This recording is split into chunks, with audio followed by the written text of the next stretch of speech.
So we have a little full moon reading, and this full moon reading, I'm going to be doing full moon and new moon readings for my group. The full moon, I would say, is the slightly more powerful one, potentially for this for this work that we're doing. And I drew 3 cards, and the 3 cards that came out in 1, 2, 3 order. I'll explain. They don't really have a position. I'm not giving these 3 card readings a position because they're going to dictate a little bit. They're going to find their own meaning without a specific, without me needing to give them a specific purpose.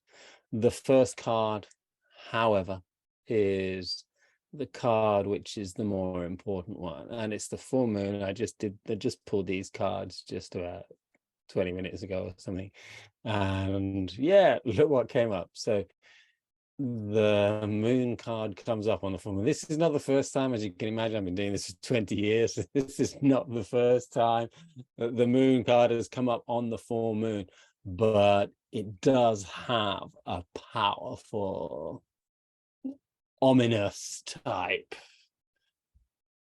feel to it, which when I say ominous, it's an omen. It's a definitely a powerful card to get on this time of the full moon. There's an energy of completion and there's an energy of fullness and powerfulness and messages coming from the subconscious. So the moon, and this is the only major arcana card in this three card reading. And so this moon card is this, it's asking us to embrace what we can see is our deeper journey into the hidden parts of ourselves, into the occult, into the darkness, into that which is not normally seen.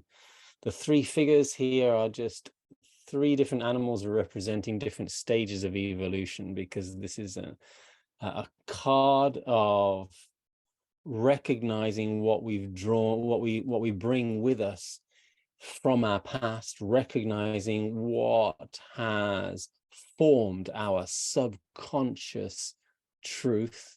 And when we say our subconscious truth, it's a truth even though they're false programs. It's a level of truth even though our subconscious is full of maybe false beliefs and negative habits and even these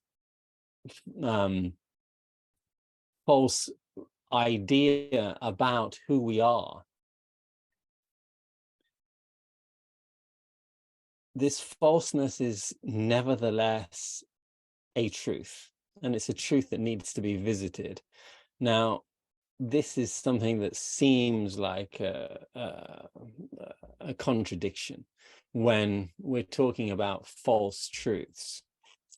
And why would we need to focus on them? Why would we need to think about them? Why are they so important?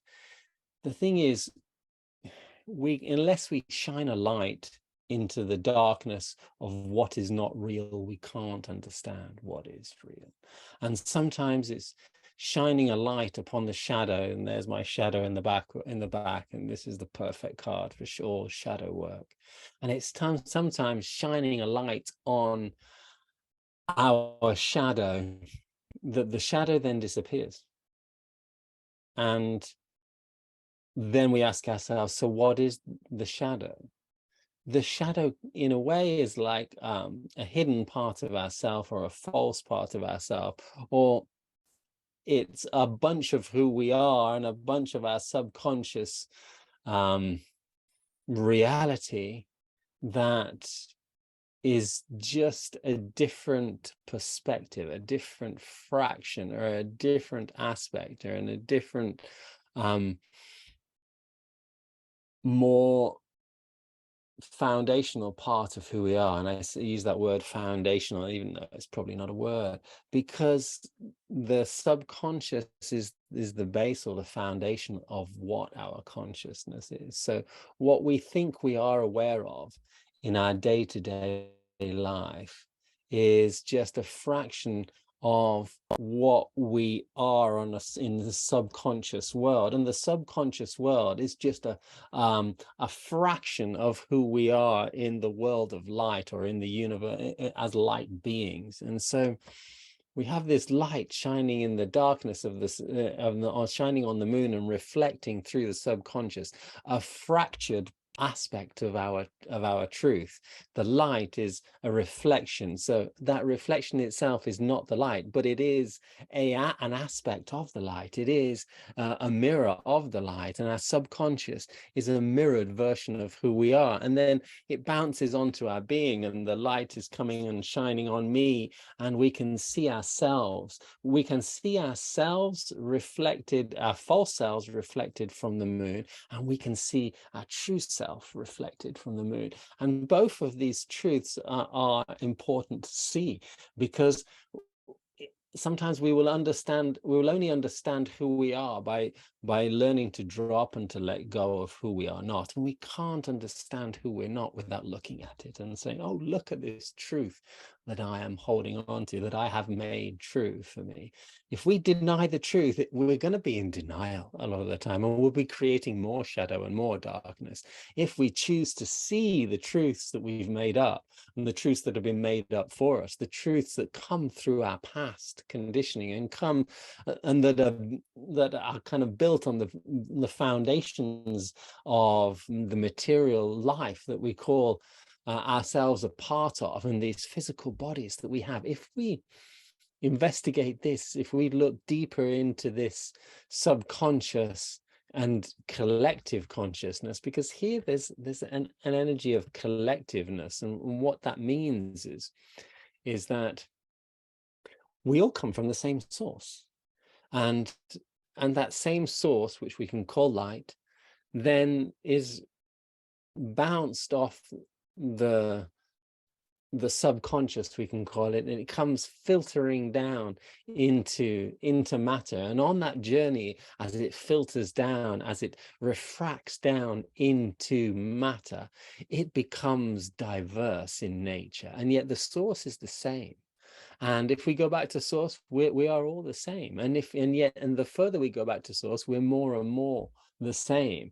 But in this vast pool of the unconscious, and this vast pool that we touch with our subconscious minds, we can touch where we're all connected. We can touch maybe a part of everybody's personality, everybody's essence, everybody's thought, beliefs. They all start somewhere, and we can imagine the Big Bang being the idea, let's separate oneness.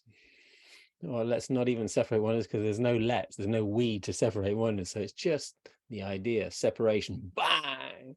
And from that big burst of, hey, setting out from before there is just one, now there is many. And from that separation, we built the ideas of our existence upon the belief of being divided. And that's one of the foundations before any of the bricks of the walls of the universe have been built. There's this idea that separation exists, and then that separation is built higher and higher, and the higher you get on the wall, which is kind of like an inverted pyramid in a way, it seems like wider and wider and bigger and more differences, and we represent a part of one of those tiny bricks at the top of the inverted pyramid of the wall of differences. What a crazy metaphor I just came up with, but anyway, you get the picture in a certain way, and the moon represents touching lower down on that wall, where a lot of other bricks and a lot of other apparent different consciousnesses are touching each other, are all founded with the same types of ideas, the same types of beliefs, the same types of programs, the same types of thought patterns that have been these building blocks of reality before idea even got to manifest in some type of material form and condensed itself down into the slow vibrations of physicality. It was a collective mass of idea and belief that then, you know, gained weight, if you like, or gained weight or slowed down and touched us on and starts to touch and create life as we know it, with feelings and emotions and all sorts of other aspects, and this crazy variety of physicality. And that's just a blast into a blast and a rant into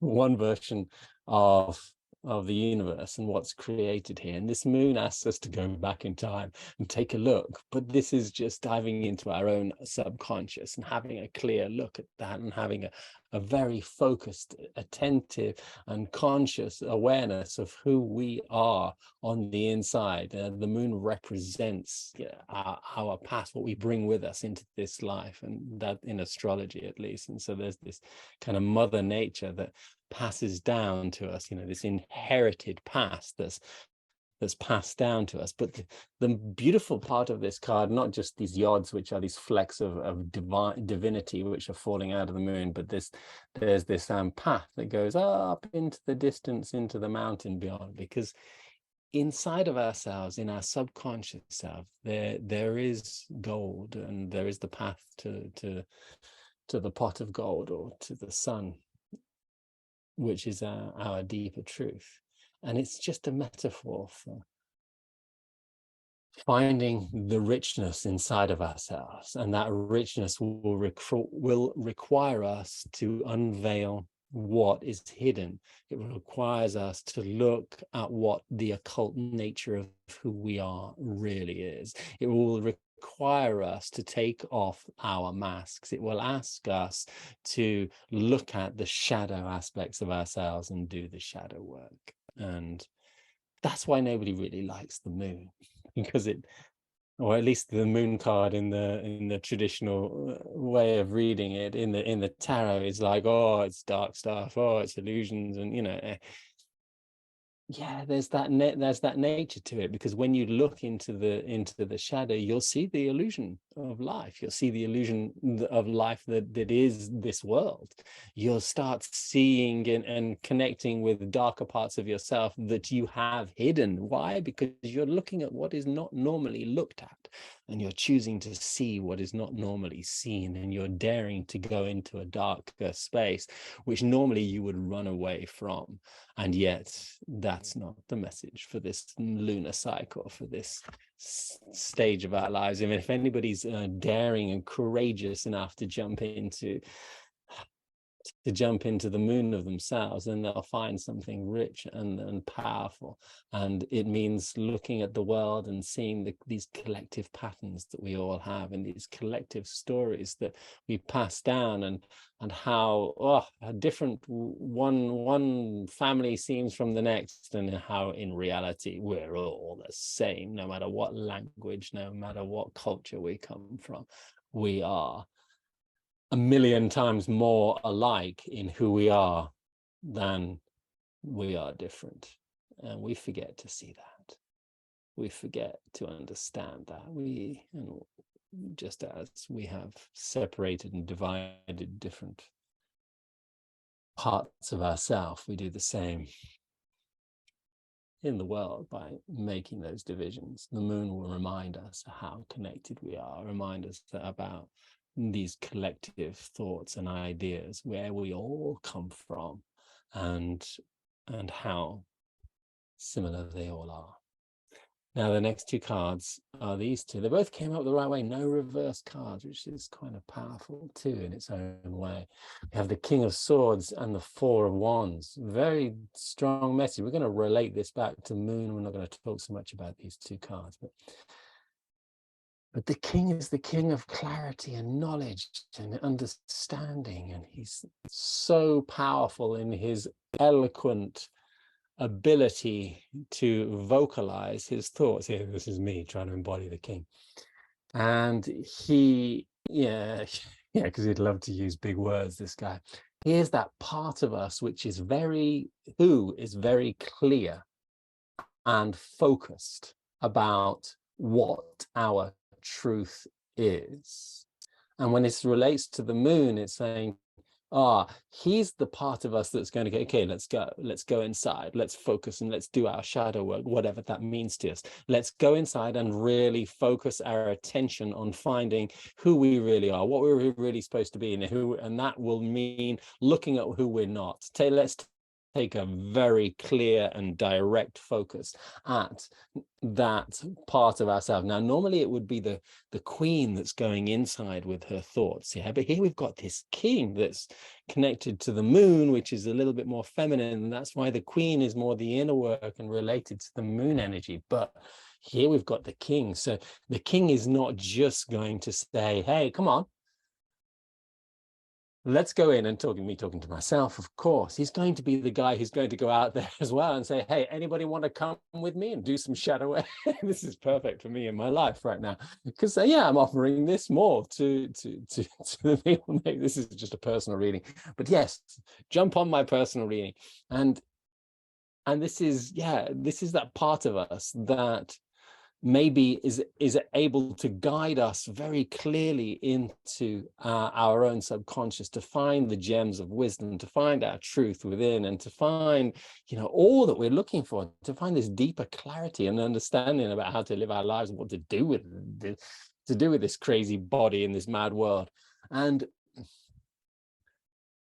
to hold that intention clear enough so that we can share it with other people. Because the king is a bit of a sharer. He's the guy who's going to stand up and go, yeah, look, I've got a message for you. Does anybody want to hear? And he'll convey those ideas in very powerful, clear, concise ways. And that, if this is a process, then there is a kind of would be a card of what I call a maybe spiritual celebration. I gave a little rant about this the other day, because it's a powerful card which speaks very strongly about a grounded abundance that we have in our personal spiritual journey. And this I relate to so strongly because of the journey of that I've been on, that's taken me through, all sorts of dodgy experiences, and yet I've found some richness in everything, and I'm still finding, life it's never going to stop going up and down. Forget even trying. Life is never going to be like, oh, let's just be in the Garden of Eden forever. Yeah, we can just be happy and happy. No, it's always going to go up and down. That's not the problem. It's just to really feel empowered by the whole story, and to really go into that whole story of change and transformation and growth and self-awareness and love and more frigging love, and make that your own personal success. And this abundance in life is just as we can celebrate everything that life gives us, and as we can understand that the truth that we will bump into will sometimes look like that, and sometimes it will feel like that, and sometimes it won't feel like anything, it won't look like anything, and we won't have many thoughts about it. It'll just be, and we will be, and it'll manifest in some form where we can turn around and go, thank you. And there's a big celebration of thank you here. There's a big celebration of appreciation. And if this king was going to dive into the moon and help us journey through what might be different aspects of what we might be hiding from, or what we might not want to look at normally, or what we have conditioned ourselves to put in the darkness, then when we come out and follow that path and focus and do it in a proper guided way, and we guide ourselves with boundaries, because he's a really good boundary placer. When I say that, he is one of the greatest kings, because he knows exactly when to say nah, and he'll say nah, but he's saying no, he's just being kind. And he'll say yes when he's really saying yes, but he's cool about it because he's the King of Swords and he's clear. He might say yeah, but you're not going to persuade him. You're going to persuade him no. He might say no, but he's not going to persuade him yes. He knows what choices he needs to make, and those choices are choosing to celebrate this life that we have created with ourselves. And yeah, I was speaking to somebody just a while ago saying, yeah, let's celebrate those little things in life, and let's celebrate every little tiny victory that we might have had, and let's focus on that, not because